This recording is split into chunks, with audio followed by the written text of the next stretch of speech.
The brake master cylinder, clutch slave cylinder, and the precarious plastic brake safety switch, which mounts right there, all arrived today from Moss Motors. Time to drain the reservoir, pull off this master cylinder. Same thing with the clutch.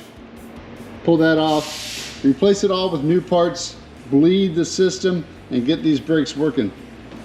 So let's talk about specialty tools for a moment. I'm working on the clutch master cylinder, and there's two nuts holding this on back in there, and it's not in that tight of a spot, but it is precarious because, you know, here you got a standard combination wrench.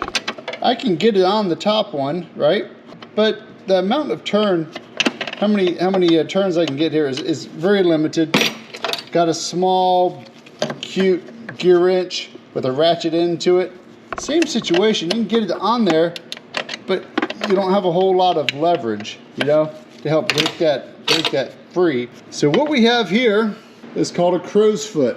I've got a kit. This one's made by Kamasa. You've got all the different sizes of the crow's feet. You got an extension.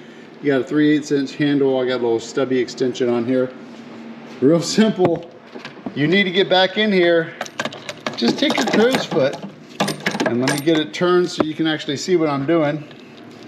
Get it down in there, get it on top of there, and now you can crank this thing with a good amount of leverage where you couldn't with a combination wrench. Now the good thing is these are it's a through bolt with a nut on it, so I can get to the other side from inside, and I just need to hold it out here. But holding it with any form of torque just isn't going to happen with that little tiny combination wrench. So if you see one of these kits out there, grab one. It will make your life easier. Hope that helps. I thought I'd bring you guys along with me as I take off this slave cylinder, because something interesting might be happening here. According to the shop manual, you know, take apart the line, take out the bleed, fitting here, and carefully remove it. Well, as you can see, it doesn't come straight out. Evidently, there's tension. This push rod that's in here is pushing hard back against it. So as I take out this bolt, it's gonna pop out. Now, why is it doing that? One theory, I hope this is the theory, this slave cylinder is bad, the piston's bound up, it's all the way down here, it's pushing hard, and that's what it is. Let's hope that's what it is, because if that throwout bearing and that arm that pushes on the pressure plate and all that, if something's mucked up in here, that means everything's coming out, the clutch is coming out, the pressure plate, all that fun stuff. So let's take this off and see what happens. So we got the leverage device. Let's see if that works, and then we'll tap on it if that doesn't work. Come on, baby. Just woo.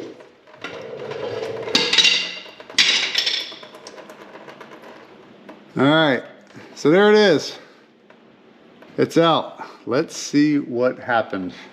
I'm not sure exactly what I'm looking at here. So you've got your push rod, and it's mounted in here, and that is obviously your clutch, but it should have moved that easy? I don't think so. I don't know. So the question we still haven't answered is, why was this vehicle parked in the barn? One theory was the gas tank. It was leaking. That'd be a good theory. Another theory was the clutch. Well, maybe this is it. Let's put on the new clutch slave cylinder and see if it makes any difference. So I have an update. Here is our clutch slave cylinder, and you can see that's some serious corrosion, and that piston, it's frozen.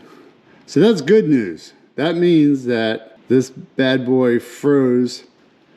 Maybe it got pushed with it being corroded and lodged into place, and that was it. The clutch was fully disengaged permanently, and you know, that was it. because the clutch was in permanently and you couldn't, you know, disengage the clutch. So let's hope that's what this problem is. Either that, or when we got in the car and we stepped on the clutch for the first time, we did this and there was still a problem in the transmission and the clutch. So stay tuned.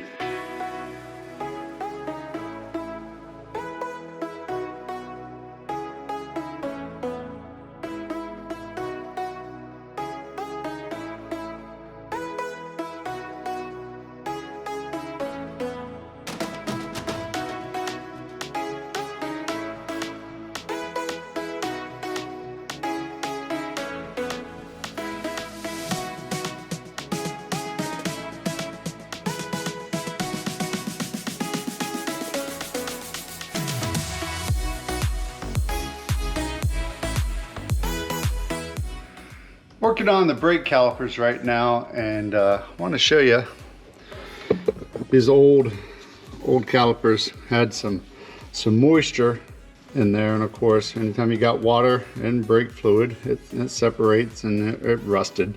So the inside of these calipers, both halves, you got that half, got this half, you got rusty spots. And one of the benefits of doing this in a machine shop is I got some really cool tools. So yeah, of course you can do this with the Dremel, but here we go.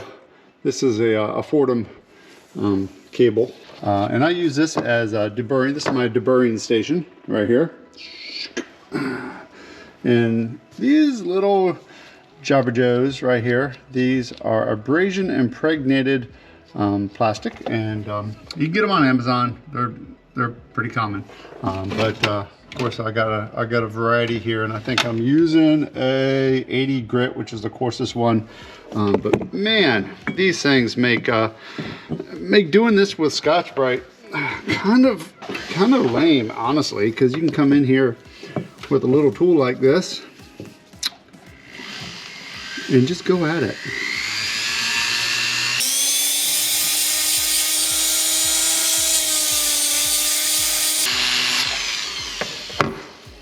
How sexy is that? There's something tremendously satisfying about after cleaning that up. But anyways, I want to share that with you. That's pretty neat. So I'm going to clean up these calipers, put the new seals in there, and get them all rebuilt and back on the car.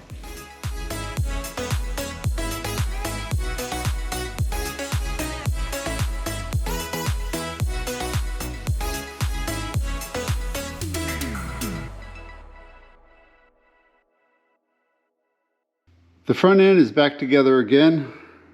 Brakes have been rebuilt. Hub's been rebuilt. Brand new rotor. Brand new tie rod ends, ball joints. New rubber brake line. And so next is to do a makeshift alignment. So I have the 1-inch square tubing bolted to the hubs here. I made a mark 400 millimeters from the end, and each of the pieces of tubing are the same length. Now what we can do is I'm going to take this one, call this the master. I'm going to lay a straight edge kind of in alignment with the body and make this in alignment with that, and that way we can get the steering wheel straight. So this will be kind of the datum, and I'll measure, of course, between the two pieces of tubing from the 400 millimeter mark and right here, and we'll make sure that the two tubing lengths are parallel. If of course the tips are flared out, it's, you know, towed out, and if they're flared in, that's toe in. So we're gonna get them parallel to each other, and that way we'll have our alignments. So let's do that.